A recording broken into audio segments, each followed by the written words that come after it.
Hey, this is Heidi Dawson. If you love all things health and wellness and style of any kind, hang out here with me each week. I'm obsessed with never-ending improvement, and it's all in an effort to help each one of us live a wildly successful lifestyle. Subscribe today so you don't miss a thing.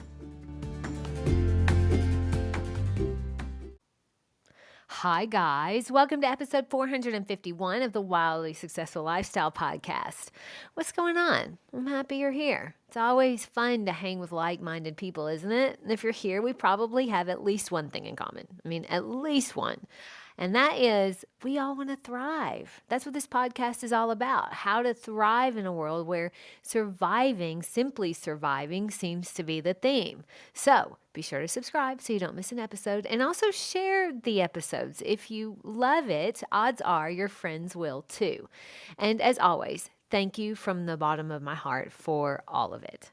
Okay, so my little niece is graduating high school next year. She's a really good cheerleader in her high school, and she has hopes to cheer in college, an SEC college to be specific. But that is not an easy thing to get into. The SEC colleges are really tough to get into for a cheerleader.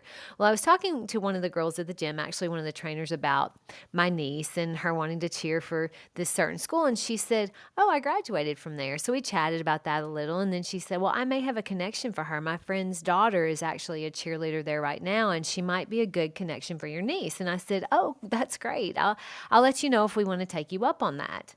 So ultimately, I saw her again, and I told her that I talked to my brother and we would love to connect with her friend's daughter and connect the two of them together. And I just kind of left it at that and told her whenever is fine. So the other day I was going to do a class that I'd never done before, and I saw that after I had signed up, I saw that the trainer who was teaching it was the one I had been talking to about my niece. Now, I noticed my thoughts were, I'm not going to do that class because she'll think I'm stalking her in hopes of trying to make a connection for my niece. And I don't want to do that. So sometimes some of the things I confess to you guys on this podcast are a little embarrassing, but I do it because I want everyone to know it's perfectly normal to have thoughts about things and to create things about the things that we do and say. So don't ever feel bad. We all do it. But sometimes we create things that are just not true at all. They're not helpful and they're not true.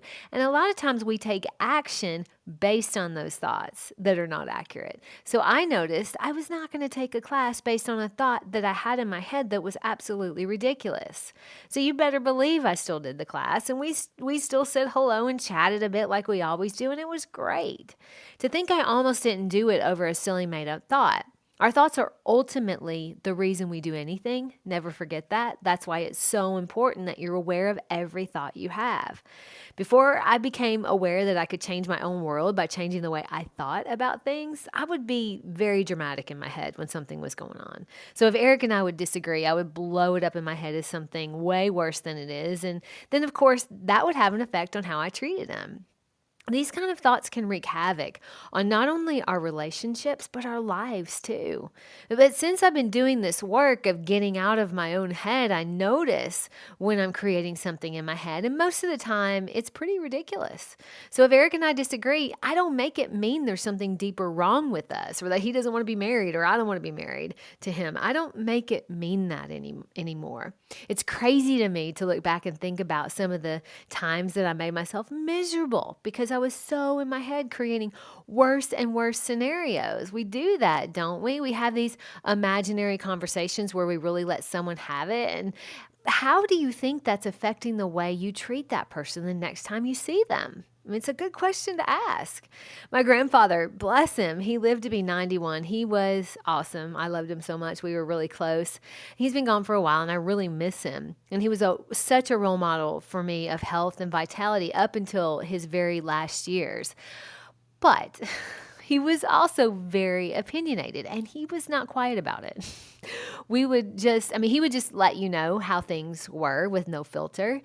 One time he told a waitress, we were all at a restaurant, a local restaurant, so we knew the waitress, but he told her right there in front of all of our family that she was obese. Now, in his mind, He was helping her by letting her know she needed to be healthier. We could have crawled under the table, and when he said it, we were like, Grandpa. And my dad would say, Dad, you can't say that. And he was like, what? It's true. We have a lot of stories like that. But he did this thing where he did this a lot. He would be sitting somewhere by himself or driving or standing or doing nothing. And he would be having this conversation with someone in his head. And we all knew it because he was gesturing and his facial expressions were fierce. I mean, there's no one in front of him and he's sitting there and gesturing and he's really having a conversation in his head. He did this all the time. Well, we used to tell him, we used to say, you're really giving somebody the what for, but he died long before I ever knew about this mind work. So we just kind of thought it was just the thing that he did, and we all have conversations in our head, so it really wasn't a big deal, but he was really animated when he did it. But now I know that he was so in his head, and those imaginary conversations were probably making things way worse. Especially for the person he was having them with, because he probably gave them an earful when he saw them in real life. If I knew then what I know now, I would have said, Grandpa, you got to get out of your head. Now, that's a tactic I've started using. In one of Scott Adams' books, he suggested using that tactic of actually saying to yourself, get out of your head. And now when I notice myself starting to spiral with my thoughts, I literally will tell myself to get out of your head. Keep that in your back pocket, guys, because it works. It really does bring you back to the present where you're like, oh man, I was going somewhere and it wasn't good right then. For me, it's brought me back from making things way more miserable than they really are. It's brought me back from that several times, and also from creating not so good scenarios with the people I love most just because I'm frustrated. Now, my grandpa was awesome. Like I said, I don't want to give you the wrong idea of him. He really was. He was loving in his own way. But I don't think he was ever introduced to this mind work at all because he was in his head a lot. He had a lot of conversations in his head. He also gave people the what for in real life. And now I wonder if it was because he had worked himself up with the conversations he was having in his head. Probably. My question to myself and all of you guys is, what effect are the thoughts in our head having on our day-to-day life and our relationships with other people? Are we treating people differently in real life because of a scenario that we created in our head? Have we created that someone's mad at us and now we avoid them and they have no idea? Have we created that someone doesn't like us so now we aren't friendly to them either? Are we going out of our way to avoid a situation because we're thinking that person will be there and they might not, they might be thinking this about me? We have got to get out of our heads as much as we possibly can in order to live a fun, happy, fulfilling life where we're present more often than not. That's my challenge to you today. Notice how the thoughts in your head correlate with the actions that you take. I'm telling you, it's crazy what we create when we're stuck in our own head. And then it's even crazier how it affects everything we do. So as many times as necessary throughout the day, do like I do and tell yourself, get out of your head. Share this with 3 people who help you stay present. I love you guys. I'll talk to you in a few days. Don't forget to subscribe and share with your friends, because we're just going to keep going bigger and better places together, and I love that about us. Talk to you in a few days.